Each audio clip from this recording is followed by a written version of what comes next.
মসজিদে আসতে হবে, আমাদের মসজিদের সাথে সম্পর্ক থাকতে হবে। যদি আমাদের মসজিদের সাথে সম্পর্ক থাকে, কালকে আমাদের ময়দানে আল্লাহ রাব্বুল আলামিন আরশের ছায়ার নিচে জায়গা করে দেবেন। সুবহানাল্লাহ। মানুষ প্রতিনিয়ত দুইটা জায়গা ভাগ করে নিচ্ছে। কয়টা জায়গা? প্রতিনিয়ত প্রত্যেক দিন ভাগ করে নিচ্ছে, হয় জান্নাত নইলে জাহান্নাম। জান্নাতে যাওয়ার জন্য তো আপনাকে সেন্টার থাকতে হবে, না থাকা লাগবে না? একটা মানুষকে আপনি কাজে নিয়েছেন,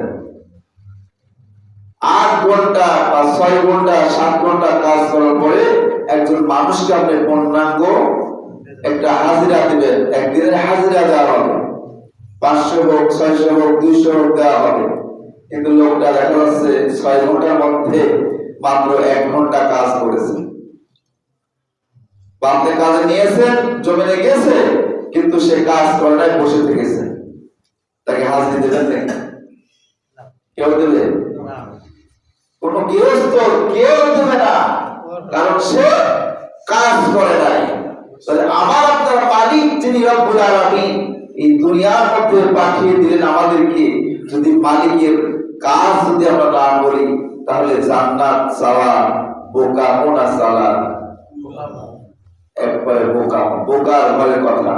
যে আল্লাহর কাজ নেই, কাজ নেই, আল্লাহর কোন কাজ আমি করি নাই, শয়তানের পথে চলাচল করেছি, কিন্তু জান্নাত যদি আমি আল্লাহর কাছে চাই, এটা আমার জন্য বোকা। এজন্য সম্মানিত হাজিরিন, জান্নাত চাইতে হলে মহান রবের হুকুম পালন করতে হবে, মহান রবের আদেশ মানতে হবে।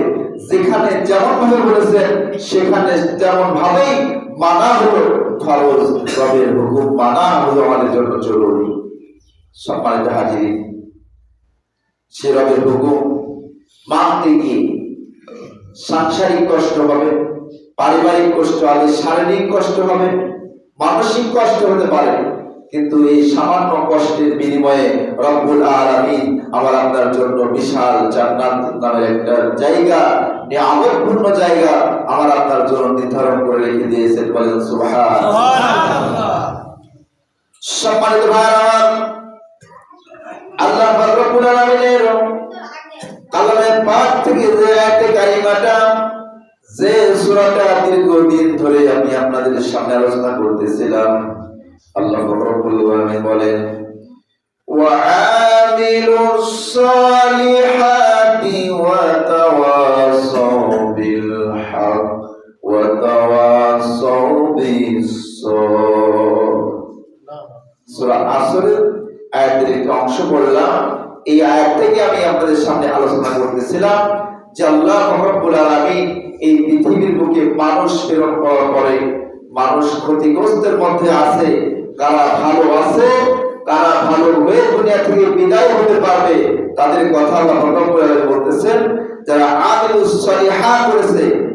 আমি গত জুমায় ঈমানের উপরে কথা বলতেছিলাম যে আমাদের ঈমান আনলে কত পরীক্ষা দিতে হবে, ঈমান আনার পরে আমাদের কাজ কি করতে হবে, আমিলুস সালিহাত করতে হবে, ধৈর্য ধারণ করতে হবে, সবর করতে হবে। একজন সবরকারী মহিলা আল্লাহ রাব্বুল আলামিনের হাবিবের সাহাবা, তার জীবন থেকে কথা শুনি, তার স্বামী যখন বাণিজ্যে চলে গেছেন, হযরত সুলাইম রাদিয়াল্লাহু তাআলা আনহা যখন তার স্বামী বাণিজ্যে চলে গেলেন, চলে যাওয়ার পরে একটি সন্তান তার রয়েছে। কত ধৈর্যের পরীক্ষা সাহাবা আজমাইন দিয়েছেন। এখান থেকে আমাদের শিক্ষা নেওয়া দরকার। যখন বাণিজ্যে কয়েকদিন চলে গেছে, তিনি বাড়িতে আসবেন, হঠাৎ করে তার সন্তানের গায়ে জ্বর উঠেছে, প্রচন্ড জ্বর। এই জ্বর ভালো হয় না, স্বামী আসার সময় হয়ে গেছে, একদিন হয়তো আজকে অথবা কালকে আসবে। এরকম সময় হযরত সুলাইম রাদিয়াল্লাহু তাআলা আনহার সন্তানটা দুনিয়া থেকে বিদায় হয়ে গেছে। স্বামী আসার দিন চলে এসেছে। স্বামী সন্তানকে ঘরের মধ্যে চাদর দিয়ে ঢেকে শোয়া রেখেছেন। এক ফোঁটা চোখের পানি ফেলেননি, কাঁদেননি। স্বামীকে বাড়িতে আসার জন্য স্বামীর অপেক্ষায় প্রতীক্ষায় তিনি অপেক্ষা করেছেন। যখন স্বামী বাড়িতে আসলেন, আসার পরে বলতেছেন, আমার স্ত্রী, আমার সন্তান কোথায়? স্ত্রী বলতেছেন, স্বামী তুমি আগে খাওয়া দাওয়া করো, গোসল করো, পরিষ্কার পরিচ্ছন্ন হও, তারপরে বলবো। তো তিনি যখন গোসল করলেন, খাওয়া দাওয়া করলেন, খাওয়া দাওয়া করার পরে আবার বলতেছেন, সন্তান কোথায়?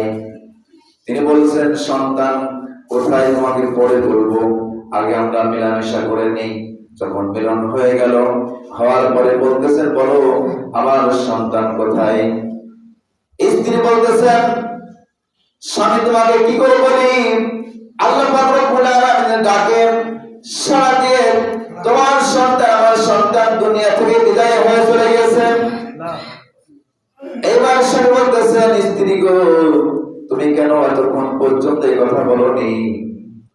স্ত্রী বলতেছে, এই কথা আমি তোমাকে কেমন করে বলবো, তুমি তো দূর থেকে আসতেছো, আসার পরে যদি এই কথা শুনতে তাহলে তুমি স্টপ করতে, তোমার ক্ষতি হয়ে যেতে পারতো, এই জন্য কথা বলি নাই, সবর করার জন্য বলেছি। এবার স্বামী বলতেছেন, আমি রাসূলুল্লাহ সাল্লাল্লাহু আলাইহি ওয়াসাল্লামের কাছে বিচার দেব, তুমি কেন কথা বলো নাই? তারপরে এখন আমরা নাপাকি অবস্থা। এইবার দুইজনে চলে গেলেন রাসূলুল্লাহ সাল্লাল্লাহু আলাইহি ওয়াসাল্লামের দরবারে, গিয়ে বলতেছেন, ইয়া রাসূলুল্লাহ, ইয়া হাবিবাল্লাহ, এই রকম এই ঘটনা আমাদের ঘটে গেছে, এখন কি করা যায়? আমার তো স্ত্রীর উপরে চূড়ান্ত রাগ হয়ে গেছে, আমি স্ত্রীকে তালাক দেব।